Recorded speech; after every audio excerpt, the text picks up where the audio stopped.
Good evening, everyone. My name is Kenneth Pruitt. I use he, him pronouns. Welcome to Poetry at the Point Online. This is a monthly reading series organized by the St. Louis Poetry Center. I'm really, really excited to be with you this evening and to bring you the poetry of the three other people that you see on your screen, Phillip, aka Aries McClenton, Ben Ga, and Bob Lovis. So really, really thrilled to have you all. Welcome. Good to be here. Before we get started, I'm gonna make a couple of quick announcements. Number one is that the St. Louis Poetry Center turns 75 years old this year. I am not gonna make any jokes about getting older, but to mark the occasion, we have a fresh new look, which you can see in the corner of your screen there, our new logo, super fancy. It's a big change, but obviously our commitment to our members and to poetry in St. Louis remains the same. Quick plug, if you want to become a member, you can do that at stlouispoetrycenter.org. Second announcement is to pretty please mark your calendars for Give STL Day, an annual day in support of St. Louis area-based nonprofits. That's coming up on Thursday, May 6th this year. So in honor of our 75th anniversary, two generous donors to the Poetry Center will be matching all Give STL Day donations up to $7,500. So we hope you can join us for that online day of giving, and you can even make your donation early, right?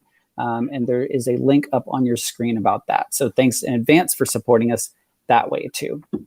All right, less about donations and more about this evening. If you're watching this in real time on Facebook Live or a couple other places like our website, if you're able to, please comment and share the link, especially on Facebook, but also post your questions. If we have time at the end, I would love to incorporate those questions into probably a relatively brief, but albeit existing conversation with these poets. So we'd love to include your questions there. If you're viewing this after April 27th, pretty please still do comment on that video and share it, because we want to continue to build support for this really valuable reading series.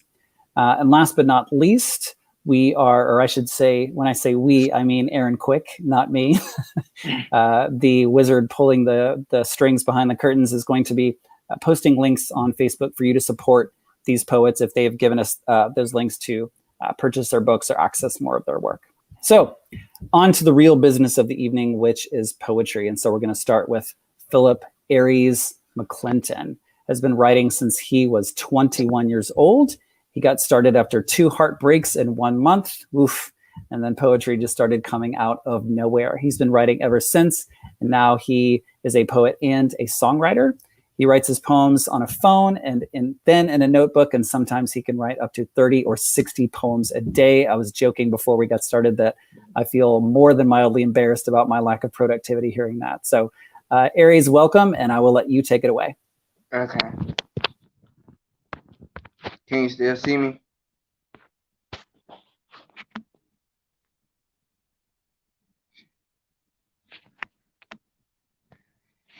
A boy that's in the hood.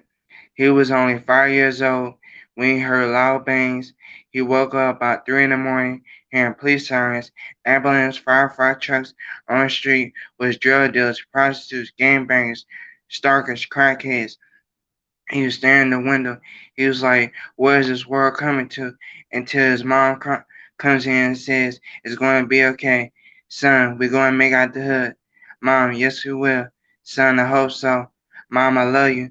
Son, I love you too. He can't help but notice is he sent from this world in the streets because his father was never around, because he was a deadbeat. He only came twice a year, and his father never taught him how to be a man on the streets. So he taught himself. When he was 10 years old, he started hustling on the streets. He was raised by the stop sign, kept low key on the streets, came home with $300 or $400 every night. His mother never knew he was doing that because he felt the need to make a change in his life because his mother's going to love him for his ambition. Every day when he's on the streets, he was watching like a bat. He's watching his back like a hawk, and people are chasing him for his paper and wonder how he's getting it. A person never tells how he gets his money because life is so magical that he can resist his hustling, and people resist him, so he made a game so he can be protected. Protected. I'm protected everywhere I go because there's angels watch over me. That's what gain I made because the world is marvelous but cruel, cruel but heartless, heartless but anger, anger but breathless, breathless but judgmental, judgmental but wordless, wordless but fearing, fearing but angless, angless but sadless, sadless but hopeless without shame. Hopeless without shame is pointless. Pointless why I'm not happy in the world because my hood is so hood. Where it's life for life, death for death, love for love. Where I'm trying to be filled with love, but deathless. Deathless but powerless because there's no world in the hood where in the hood, and you wonder, are we going to make out the hood because you on the news was killing for money, killing for other women, killing for food, killing for drugs, killing because you are the truth, killing for cars, killing over everything. But you won't hurt me because I have angels and God watch over me because they see what I go through every day through my everyday struggle. But it's days I can't know for sure. But I'm going to wake up and see another day. So I pray every night where this world is the darkest world. And people wonder why I talk so negative because I'm in the hood and living another day because I want to be free and show the world. And yeah, and never look back. Y'all know they say never look back. Never forget where you came from in order to know where you're going. I want to look at my future and the present, not the past. Because day by day, I'm out here butt naked with a chinchilla on, thinking outside the box. People live in the moment, whereas I see the little boy going to be the future, because I see a future going to be the future, because I see a future of the future, where it make a person don't break a person, because I'm flying and soaring through the air like an eagle, yes, why not? Because I want to hunt things, not be the prey, because I want to be the predator as hunted as prey, as long as it's prey and not at night, not at day, because I feel like if I go in the day, I'm gonna be the prey. If I'm the prey, I'm moving in silence, but I'm going with the wind, and you can't see the wind. You can only feel it. That's where people feel me because they feel me but can't see me because I'm a ghost that way make you see things that's really not there. So leave me be. I have my peace, my serenity, my love, my hopes, my dreams, my faith, my happiness, my future. While I'm seeing another gas in.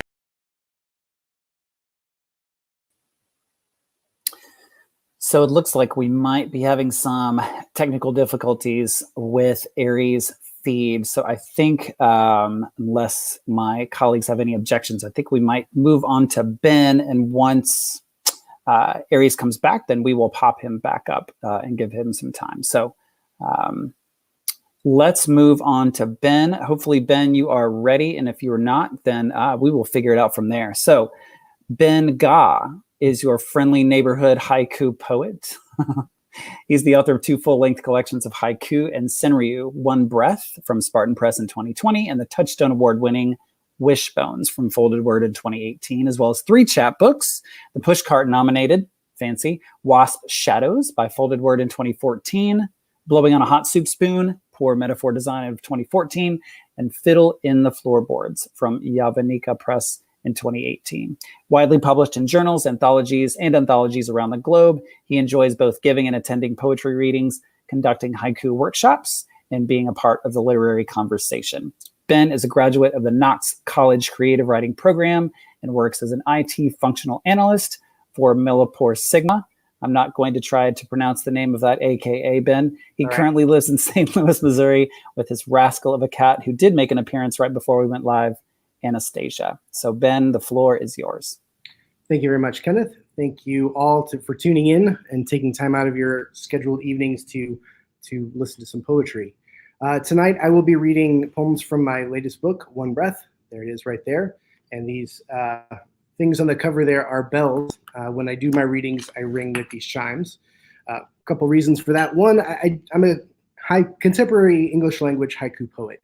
And when you're reading haiku, some things to know, they don't have titles and they don't require stories. So this is just going to help us move through the reading, allow you to know when one poem ends, when to refresh before the next one begins. I do want to say one other thing. Since this is contemporary English language haiku, they don't follow that 575 17-syllable format that you might have been taught in grade school or high school. So if you are going to listen to me and we're planning on counting syllables on your fingers to see if I got it right, just put those syllable counters in your pocket and you'll hear some of the contemporary style. That said, let's get to it. And I'm going to ring these chimes 3 times to start, and then I'll go haiku chime, haiku chime, haiku chime until I get the end. Then I'll ring them 3 times again, and then Kenneth will come back up and we'll move forward. And as it was stated in there, I do have a cat, Anastasia. Sometimes she likes to appear on Zoom. Sometimes she doesn't. We'll see what happens. She is a rascal. So without further ado, some haiku.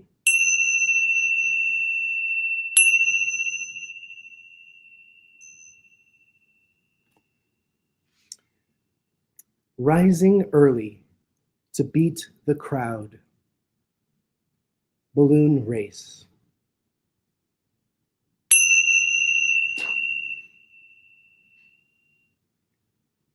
Morning drizzle. A little blue boat still in the sound.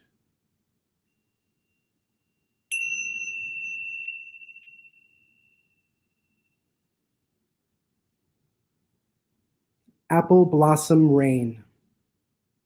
Last year's sapling, big enough for bird song.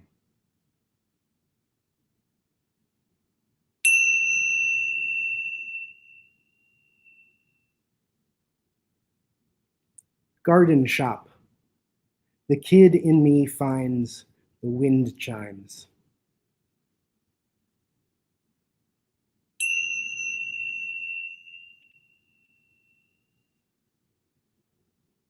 A leaf print in the latte. The barista's tattoo.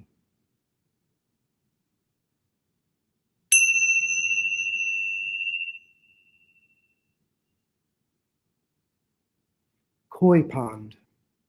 The open mouths of children.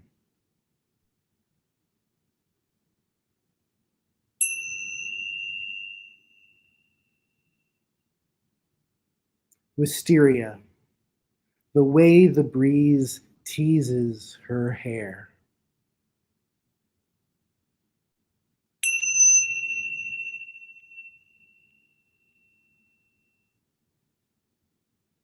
Rhododendron bloom.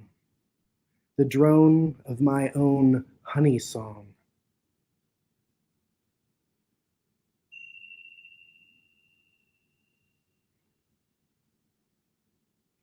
Amid wildflowers, she picks a wedgie.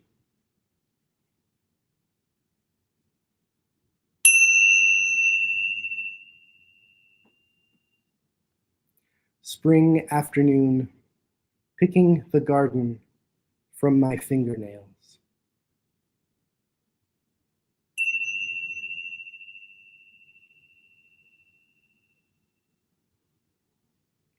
Backyard weeds. Everyone has a name.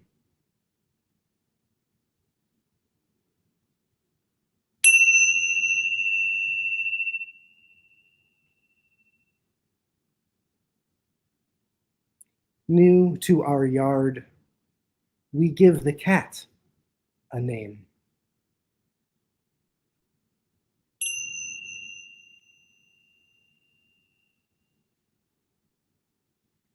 Alone again at the water's edge. White egret.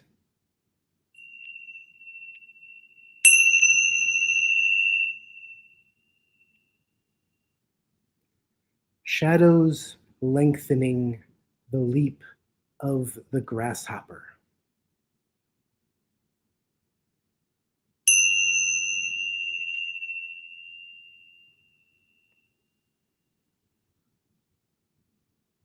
Weenie roast. The squeezy curves of condiment bottles.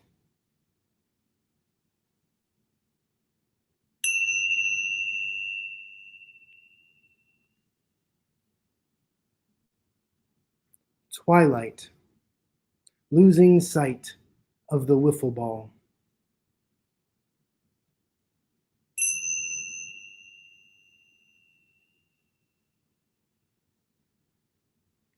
Evening heat. Blackberries bob in the bourbon.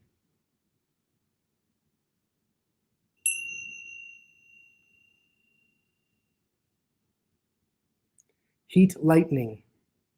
A porch step conversation with Dad.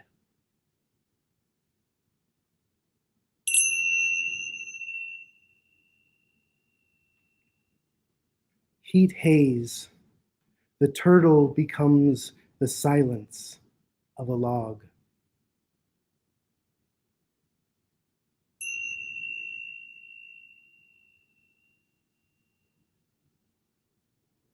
Short shorts.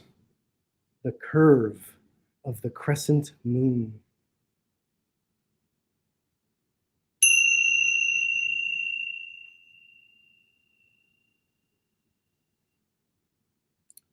Fireworks. The burst of tart lemonade.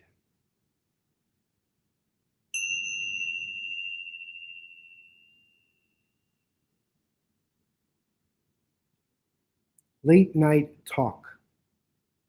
Ice distilling light in the whiskey glass.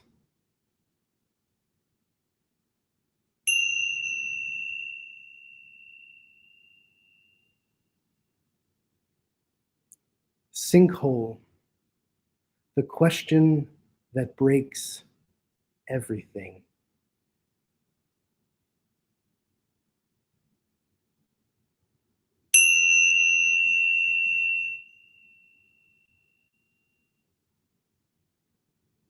Midnight. Not hearing the silence until the owl.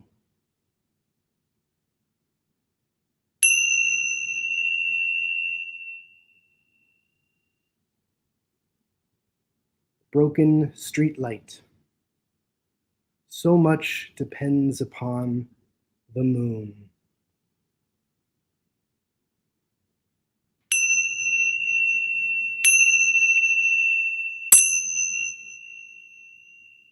Thank you. All right. Thanks so much, Ben. Really, really appreciate that. I'd forgotten how much I love the bells when you read.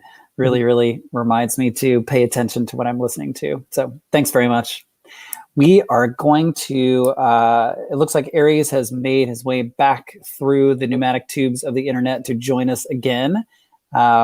Looks like you're good to go. So we're going to give you back the floor and you are welcome to pick up where you left off. We're glad to have you back. So take it right away.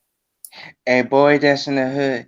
He was only 5 years old when he heard loud bangs. He woke up about 3 in the morning, hearing police sirens, ambulance, firefighter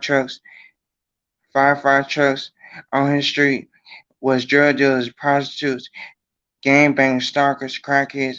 He's staring the window. He's like, what is this world coming to? He's crying till his mom comes in and says, it's going to be okay. Son, we're going to make out the hood. Mom, yes, it will. Son, I hope so. Mom, I love you. Son, I love you too. He can't help but notice is he safe from this world in these streets because his father never was around because he was a deadbeat. He only came twice a year. And his father never taught him how to be a man on the streets. So he taught himself. When he was 10 years old, he started hustling on the streets. He was raised by the stop sign, kept low key on the streets. He came home with $300 or $400 every night. And his mother never knew he was doing that because he felt the need to make a change in his life. Because mother is going to love him for his ambition. Every day when he's on the streets, he's watching his back like a hawk. People are chasing him for his paper and wonder how he's getting it. A person never tells how he gets his money, but his life is so magical that he can resist his hustling, and people resist him, so he made a gain, so he be protected. Protected. I'm protected everywhere I go because angels watch over me. That's what gain I made because the world is marvelous but cruel, cruel but heartless, heartless but anger but breathless, breathless but judgmental, judgmental but wordless, wordless but fearing, fearing but angerless, angerless but sadless, sadless but hopeless without shame. Hopeless without shame is pointless. Pointless when I'm not happy in a world where because where my hood is so hood, where it's life for life, death for death, love for love, where I'm trying to be filled with love, but deathless, deathless but promise, because there's no promising world in the hood, and you wonder, are we going to make out the hood?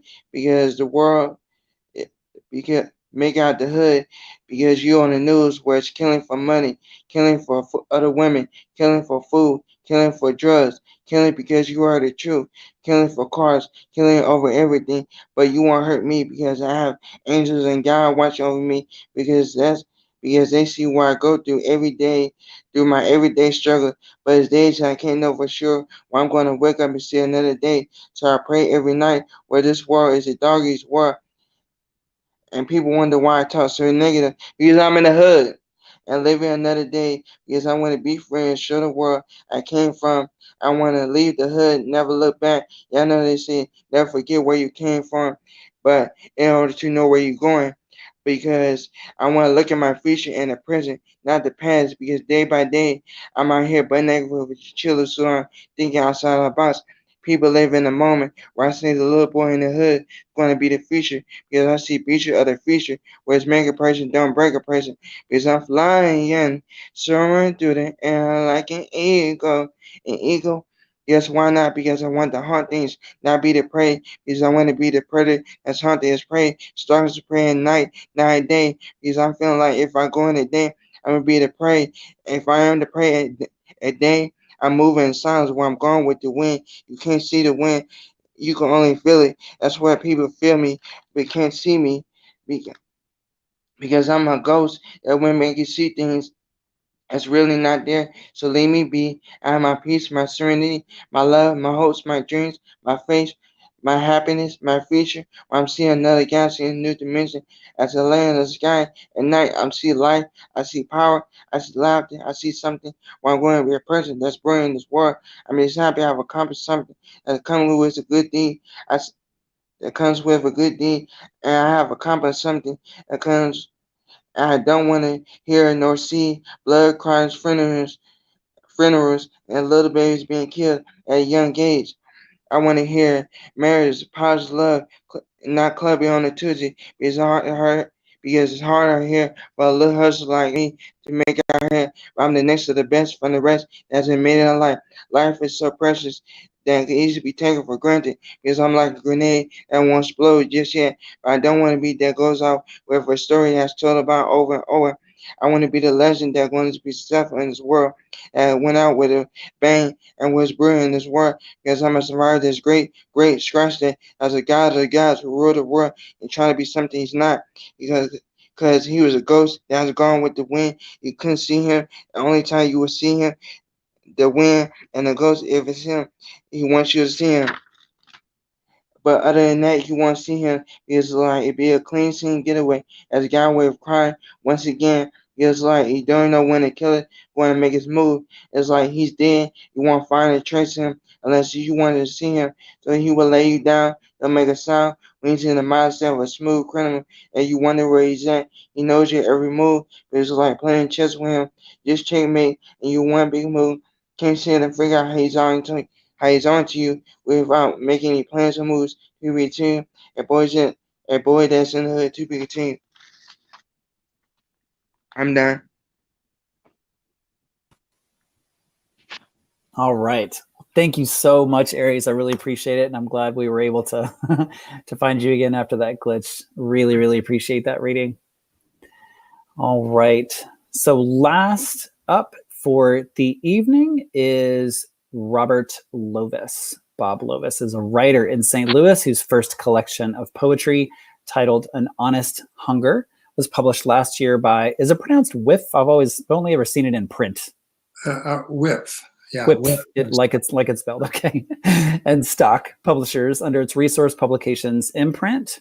Bob's poems have appeared in journals such as The New Republic, December, Chart and Review, Big Muddy, Sentence, a Journal of Prose Poetics, Tampa Review, and The Christian Century. December has also published interviews of his with Marvin Bell and Jesse Lee Kercheval. For the past 8 years, Bob has also coordinated the St. Louis Poetry Center's High School Poetry Contest. For more information about Bob, you can visit robertlovis.com. And I'm just going to publicly apologize now for mispronouncing Bob's last name for years upon years. I blame the chain hardware store. Anyway, without further ado, go ahead, Bob. Hi, Kenneth, Aries and Ben. I really enjoyed hearing both of their readings, and so I'm in good company tonight. I'm going to start with a poem that anybody can identify with if they go to a beauty salon or a place like Great Clips. The Man with the Fresh Haircut. He strolled through the door for a snip and left a conqueror. The man with the fresh haircut. Don't pick a fight with him. The stylist froze in wonder. A customer fell to her knees. The man with the fresh haircut made mirrors weep. He turned his head to the east. He turned his head to the west. Each hair lined up like rain and knew just where to fall. You can't believe a baldy or make sense of a shaggy man, but someone who's been to the scissors, I'll listen to his dreams. Take all the cocaine and burn it, the pornographer's scrapbook too. Drink the sweet black coffee of the man with the fresh haircut. The couple next door is shouting, every name in the book and more, but the man with the fresh haircut will have them kissing tonight.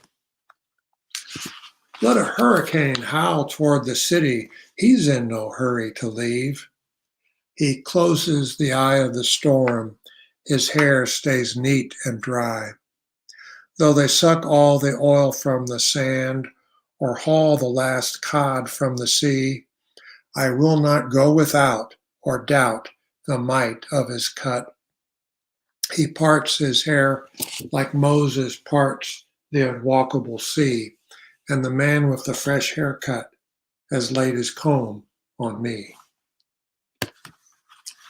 I'm going to read a poem now that, let's see. Poets react to language, and sometimes they write about abuses of language, and this is about advertising language. This poem is titled Total Pepsi. Drink Pepsi now. Pepsi, the must drink. Surrender to Pepsi. Total Pepsi. Kill your thirst with Pepsi. Pepsi for people who want to live. Why aren't you drinking Pepsi? It's 3 a.m. Pepsi time. The Pepsi ultimatum. For your mother's sake, drink Pepsi. Pepsi or die. Love only Pepsi. Your father's drinking Pepsi in another room. Swear Pepsi. Mine Pepsi. Non-Pepsi, non-being. Still rejecting Pepsi? Get off the concrete floor and have a Pepsi. Pepsi, just one bloody sip. You're a Pepsi person now. Finish that Pepsi. Chug a pair of Pepsis. Veni, vidi, Pepsi. Pepsi, never say enough. Pepsi chose you. So that ought to scare people picking out soft drinks. The next one is about something that we have ambivalent feelings about. It's technology, and in particular, all the screens in our life. This poem is titled iPhone. Cuneiform tablet, more cunning, sleeker. Letters and images in constant flux. Know-it-all palm pal that would have gotten me hung for witchcraft when books were few. Until the battery drains, constant friend under the stars of heaven, my eyes downcast. the lower casing of me to a dependent of uppercase hardware, soldered in China, shipped across the sea in stacked boxcars, stuffed in the back pocket of jeans, ectobrain for Facebook memories, touching texts, happiness apps, transcendent to the cloud, where all wisdom and lore float above mapped cities and loners on ledges, leaping to street view.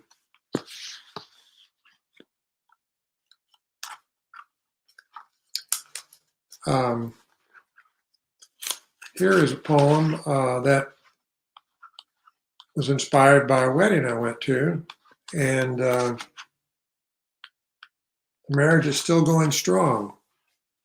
This poem is titled Wedding Day, so I'll dedicate this poem and the reading to Selwyn and Jim Tudor. This poem was inspired by their wedding. Wedding Day. We turned to look. Life was about a dress, white and shining, flowing down the aisle. We forgot about our mortgage. Here was a smile awash in rivers and waterfalls, nothing less, only more, only unchecked pleasure. Here was a song that silenced our fretting over the kind of shoes we should have worn, the bits of radio news rattling in our heads. New love was strong, as the weak could see from the pews. Bride and groom stood before us, stood in for us, that we might have and hold more than dirty laundry later that night. For better or worse bathroom, for richer kisses, poorer grudges, wife and husband loving again, the part about life. By the way, all these poems are from the book An Honest Hunger. I will read a few more of them. You can order it by going to robertlovis.com. There's a link to Amazon.com, and also Subterranean Books to support a local bookstore. I'm going to read a villanelle. I'm reading lots of poems in form tonight, and I thought I would try out this one. This is titled Mississippi Airwaves, and this was based on a drive in the South, Mississippi. I recommend the Prophet's herbal tea, says the preacher on the radio. The signal's strong and clear in Weathersby as I drive my rental car south to the sea, listening to a voice from Tupelo. Faithfully drink the Prophet's herbal tea to cure your high blood, cancer, diabetes, says the preacher from his studio, though the signal's fading out past Weathersby as signs crop up for Hattiesburg. Can he fathom all that ails me? Years ago, I might have bought the Prophet's herbal tea to wash down God with billboard certainty. Now I pray on high with vertigo. I tried to signal him in Weathersby. I'm barefoot on a sandbar, home free in Gulfport. 3 brown pelicans swoop low over waves more healing than the Prophet's tea that crossed my signals back in Weathersby. Now I'm going to switch to some new poems. Some of them have already hit the journal. Some are still unpublished. I've experimented with couplets, and I decided to write some couplets about our previous president, and the challenge was to write them without writing in malice or with malice. These are couplets about Donald Trump, or for short, Trumplets. Trumplets. You came down the golden escalator like an orange raptor. Orange Donald, you're a flame with the hellfire of your name. What's in that name? Possessions define it. Women, hotels, unclean spirits. You bellow, "What have you got to lose?" They say that in casinos too. You flail your arms to mock the disabled. Children ask why at the dinner table. You tweet after midnight in all caps, while tomcats howl, coyotes yap. Beware of men with orange hair and skin who spit. You can grope any woman, so you say, but Melania slaps your hand away. From the mob lit by torches, you pick out the good fascists. You said the virus was under control. I'm watching virtual funerals. Donald, where does your Bible declare God protects the rich from the poor? You misquote Jefferson with spite. Certain aliens have no rights. The word Trump and wicked are synonyms. Where is the man's name? I'm sorry.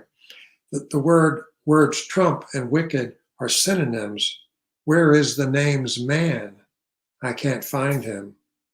Donald, deep in the cave of your soul, does a little boy howl?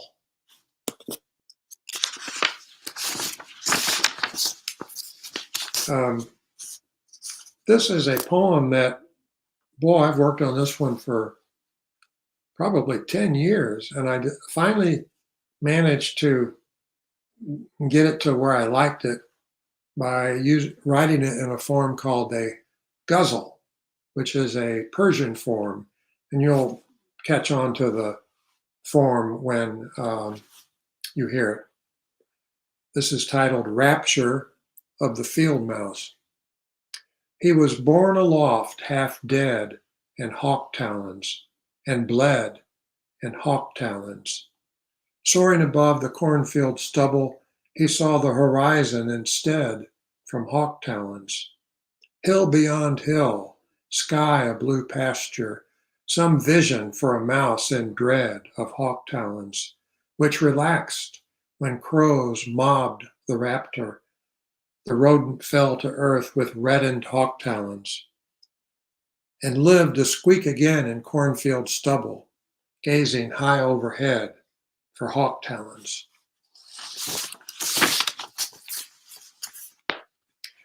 This is a poem titled Divine Regret, and there's an epigraph.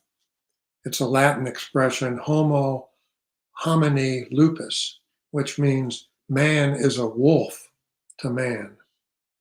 Homo homini lupus, man is a wolf to man. My apes have gone off course, though their missiles can thread a window. I didn't expect them to evolve this way, swelling the oceans like I did once. Their missiles assassinate through windows. Their neutron bombs preserve Picassos. They scum the swelling oceans with plastic. Not so great apes, more sap than sapiens. Their bombs are masterpieces of negation. Why did I give them opposable thumbs? Apes, great at decapitation, wise guy hits. Better that they had stayed in the trees. So many innocents under their thumbs. Homo homini lupus, homo homini simiae. Better that they had stayed in the trees than come down to pave the savannah. The wolves are praying for my apes to form one gigantic pack, no outcasts, and save the last savannas for doleful wildebeests, dismayed lions. Can the bipeds sign a pact for life? I didn't expect them to evolve this way, with nothing to teach the wildebeests and lions. My apes are lost on the golf course.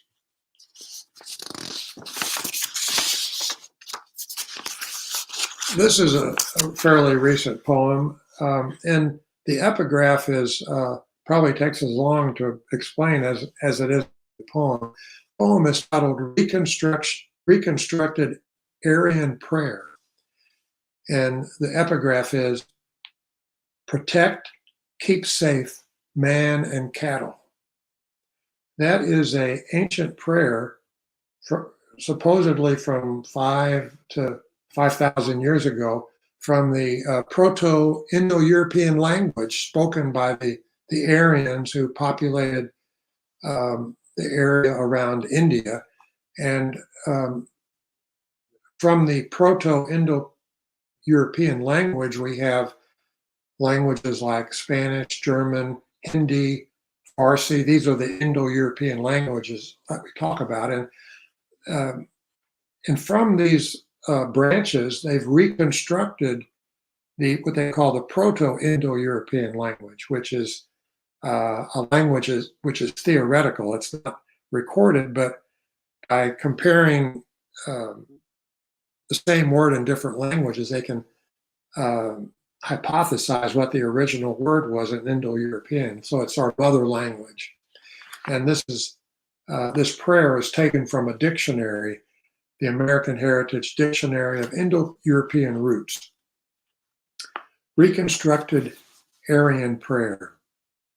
Protect, keep safe man and cattle, my walking wealth. 2- and 4-footed chattel, preserve their health. Guard my slaves from lameness and fever. May the girls you gave me always conceive. Spare cows and bulls from lightning and raiders.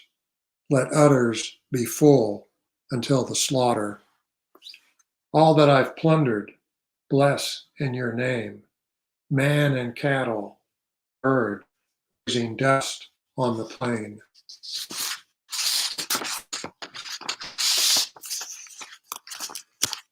Here's another prayer, and readers of the Psalms in the Old Testament know that there are 150 Psalms. This poem is titled Psalm 0.01.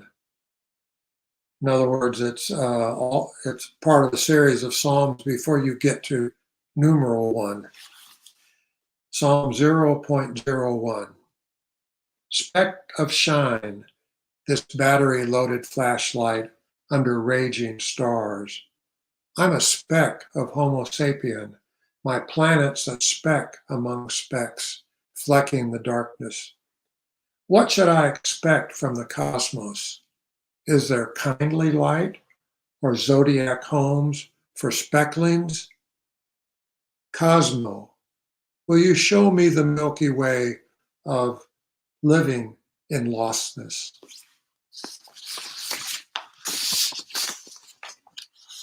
I want to read a poem that deals with family history, namely my family history, as a preface, and maybe this should be in another epigraph. The World War II started on September 1st, 1939. This poem is titled September 1st, 2019. Dust of panzer columns stabbing Poland 80 years ago today. Stuka dive bombers like falcons over Warsaw. My Munich mother, 12 years old then, perhaps posing pretty for her father's Leica near the swoosh and spray of Sendlingentor fountain, 4 years from rubble. Loudspeakers above the cobblestones blared, the Jews are our misfortune. My father, 4 lean years before boot camp, maybe baling hay with his brothers in the droning, chirping fields of southeast Missouri. Race was a chuckle at supper time, a warning to the darkies to stay outside the stadium fence. He came from German stock. From that day on in 1939, history maneuvered my parents like chess pieces until they occupied adjacent squares in Munich. They wrote a treaty to run their fingers through each other's hair. They were both born with a good head of hair, their gift to me. And the only thing I want to hear about bloodlines.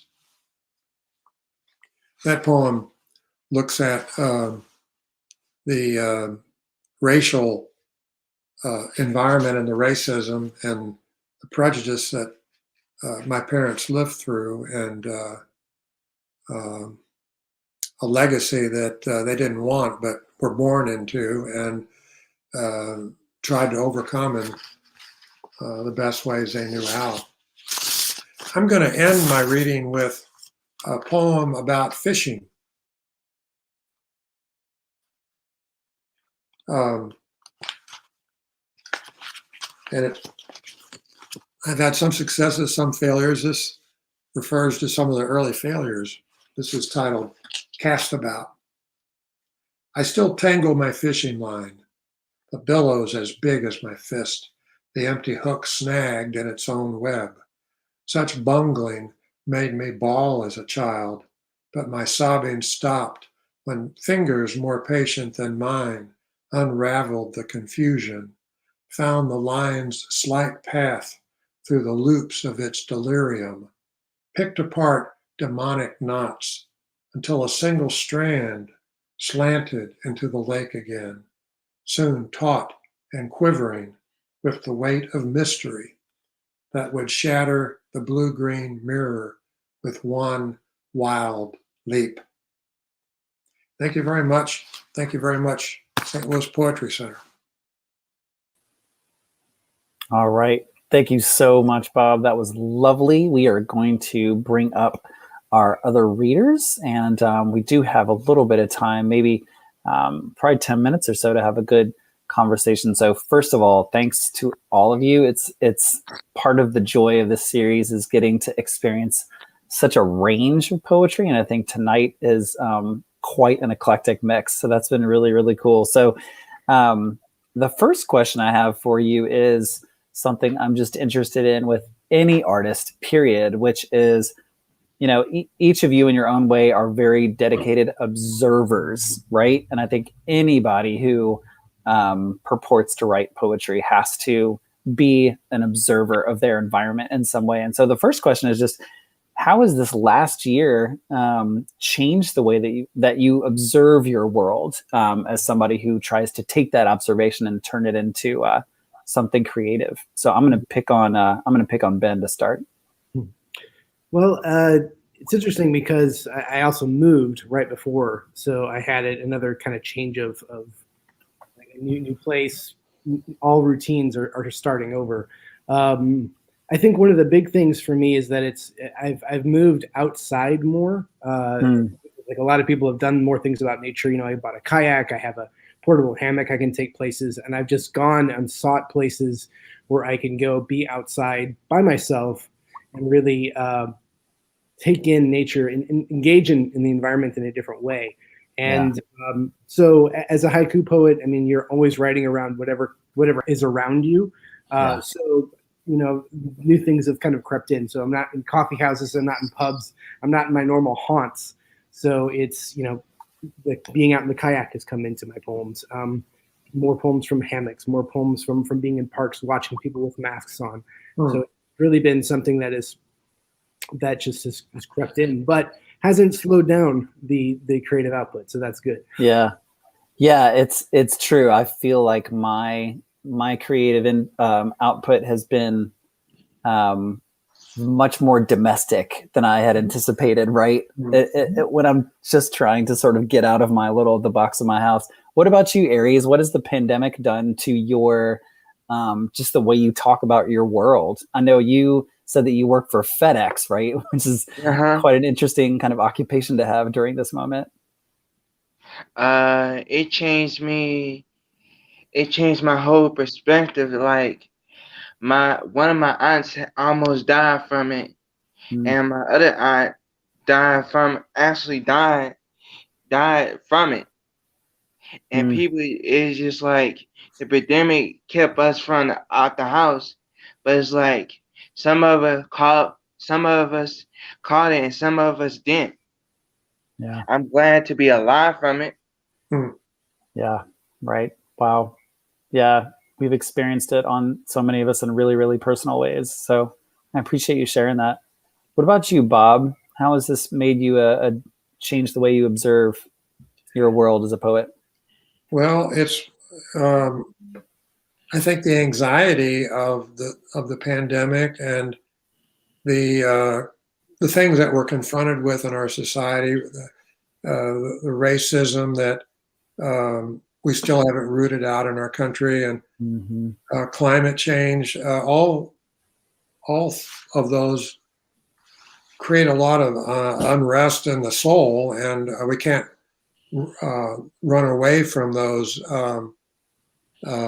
challenges. At the same time, I think it's been a relief to write because you need it more than ever to deal with the anxiety and the uncertainty that you want to. I want to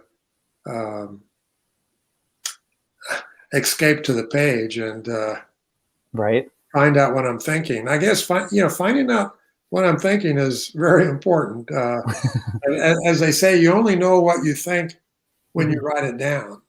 Mm. That's how you know what you're thinking. You write it down, and you discover what's on your mind. So, And sometimes you don't find out until draft 8 or 10, at least that's in true. my experience. That's right. So, you brought up this notion of of climate change, of racism. I'm curious how each of you view.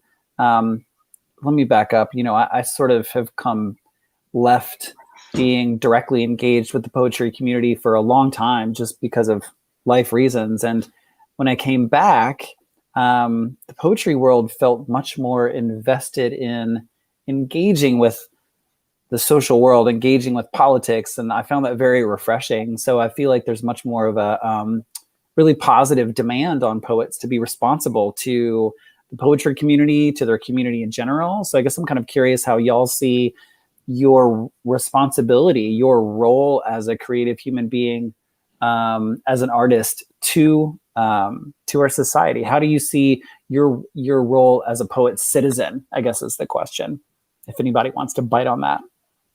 I see myself as a poet as like every time I go through some heartbreaks or anything, I consider myself instead of talking, push people away from me. Mm. So bad, I push people away from me so bad that I don't even talk to that person. I tend to write how I feel because last time I talked to somebody, how I felt, I ended up grieving on them, and it wasn't a pretty sight between me and that person. Mm. So I tend to write how I feel, and it got me a lot further than something else. It's because I've been through so many heartbreaks and through so many things. It's like, what? Are you serious? I'm sorry. Nah, it's like what they did, what they did, how they act. I feel like it turned me to a beast. All the heartbreaks and everything else I've been through turned me to a beast on how I feel and how I wrote. Mm. It's interesting how I feel like we can be, and I'll just speak for all poets here, I guess. We can be such awkward social creatures in real life, and yet our poetry attempts to make deep connection. It's such an interesting kind of vibe. I don't know what Ben and Bob think about that. I think we're catching up in the United States. Poets are catching up with the rest of the world, where in other countries, poets have dealt with political and social issues of the day. Yeah. Not writing propaganda, but wrestling with, war and authoritarian governments. I think at least maybe it's a problem. Maybe there are certain groups of poets in the United States that are privileged that have not been feeling the brunt of the policeman's knee on their neck, and they can maybe write more about lattes and trips to Disneyland. But human suffering takes all kinds of forms. It takes the form of warfare and police brutality, and I think it's irresponsible for a poet not to engage in his society, but you can't write propaganda. But you can write good poems that speak to our experience as political creatures and as social creatures. Yeah. I'm going to jump into just real quick, just to counter that a little bit. I think that that it definitely is a time for poets that feel the call, or that it fits their work to speak to power, to speak truths, to speak up. But I don't think that it's something that all poets or all artists are responsible for. Not everybody's work is meant to be a call to arms. Some people's work, especially I just speak for myself, is about bearing witness to the things around you. So in some cases, it's kind of pushing past that, looking at a world that's not about the strife, but about maybe the peaceful way that things could be, reminding you of different times and moments in your life that brought you joy, that connect you to what it means to be human beyond the politics.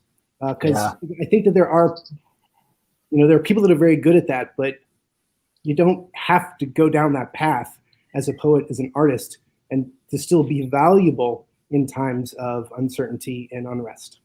Yeah, and I mean, can we? Certainly, there's room in the poetry world for all of the above, and it makes me think about: can we describe how things are as they are with truth and honesty, and increasingly so, and also describe the world as we want it to be at the same time, right? I would see that as kind of the full role of a citizen. So, and it's important to avoid making absolute statements like I just made a couple of minutes ago about that's okay. We need to be pushed. I appreciate your point, Ben. It's a good point. Yeah. So we got just a couple of minutes left, folks, and I want to start to close this up by asking you to do one last thing, which is to join me in stealing from Al Philreese, who runs the Writers House at UPenn. And at the end of his Poem Talk podcast that he does through the Poetry Foundation, he asks his poets to gather some paradise. So I'm going to ask you to go around and tell me what is giving you life right now that others need to know about, particularly, hopefully, as it relates to something poetry related. It doesn't have to be, but it would be great if it were. So I'm going to go back to Bob. Well, the first thing that came to my mind was the poems that I read as a coordinator of the high school poetry contest for the St. Louis Poetry Center, and they really are refreshing, particularly the ones that by skilled writers their writing is so fresh and so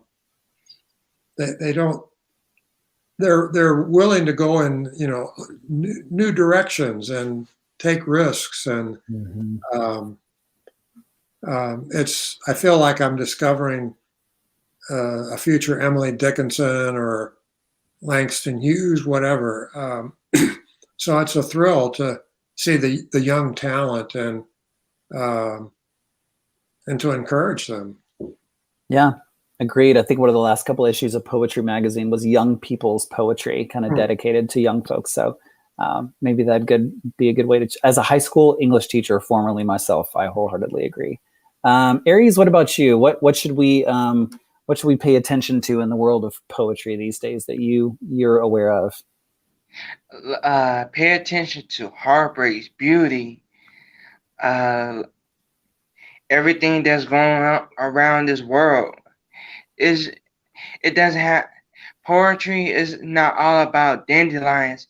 It's about the destruction that comes with it, and people can't understand that, and people don't talk about the destruction that comes along with that, because poetry is not always about dandelions, princess, and all that type of stuff. You gotta have chaos, the destruction, the pain, and everything that comes behind it. Because I've been trying to get famous off my poetry for the longest. Good luck to us all in that regard. I appreciate you calling us in to remember that pain and beauty are not so far apart. So thanks for that. Ben, what about you? Two things. One, they're both book related. It's a really good new anthology that just came out called Last Train Home, which is new haiku, contemporary haiku, tanka, and renge, which is a linked verse form, all based on trains. So it's cool. A really wonderful read, really representative from lots of great poets writing all over the world. Available anywhere online books are sold, so your local bookstore can order it for you. And this just came in the mail today for me. It's a new book of poems by Michael Walsh called Creep Love. These aren't true, but he is a fellow Knox College creative writing graduate, and I'm anxious to dive in to see his new collection. Very cool. Thanks for that. And thanks for gathering paradise with me. I am going to start to close this up by saying that our next reading is on May 25th. So make sure and mark your calendars. Personal note, it is the first reading that I will have put together myself. So I'm a little nervous and also a little excited. Our readers are going to be I. Woolham, Kenneth Woods, and Stephen Schroeder. So please make sure and keep your eye out for the May Facebook event on the St. Louis Poetry Center's Facebook page, so you can share it far and wide, as I've already said 80 million times.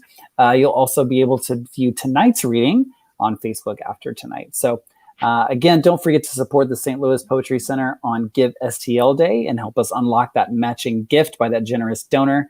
You can donate early. Again, that link is up on your screen right now, or you can join the fun with us on May 6th itself and help support the local St. Louis region nonprofit community. So thanks to Bob, to Ben, to Aries for joining me tonight. It's been a real thrill. I'm so glad we had some good time to chat afterwards. That's really what gives me life. So thanks for taking the time and for humoring me. Thanks to Aaron Quick, our wizard behind the curtain, making all of the internet and technology gears run smoothly. Thanks to all of you for choosing to show up this evening or on down the road if you're watching this later and support local poetry. Good night.